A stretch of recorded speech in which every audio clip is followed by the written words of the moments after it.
Казань, Товарищеская, 34, телефон 8 951 061 65 40.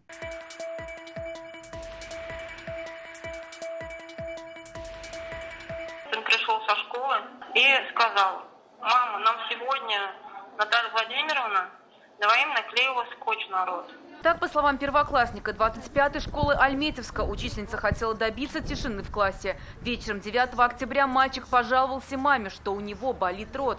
Через несколько дней родители обратились в полицию. Больно, говорит, было потом, когда она сдирала его. Вот так, говорит, сдирала. Больно.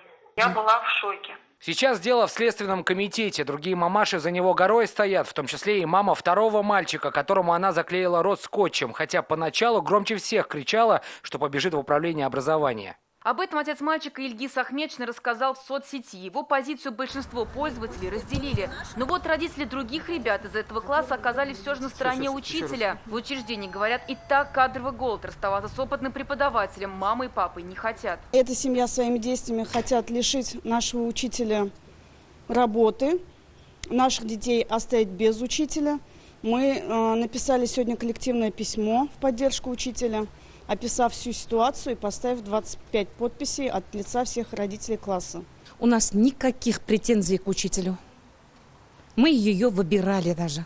Всегда ребенок очень хорошо отзывался об учителе. Ученики хвалят своего учителя, и родителям она также нравится. Стаж у преподавателя более 20 лет. Работать в 25-й школе начала только в этом году. Такой факт не должен происходить в школах. Это недопустимое поведение учителя.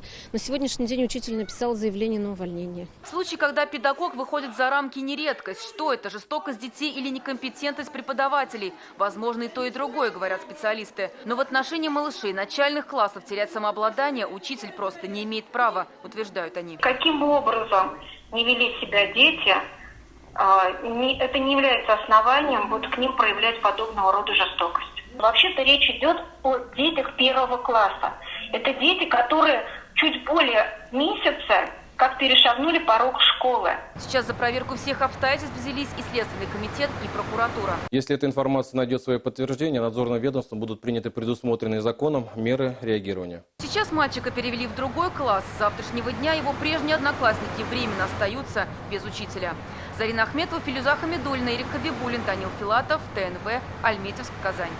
Смотрите все новости дня, программы и фильмы в наилучшем качестве на YouTube-канале ТНВ. Подписывайтесь.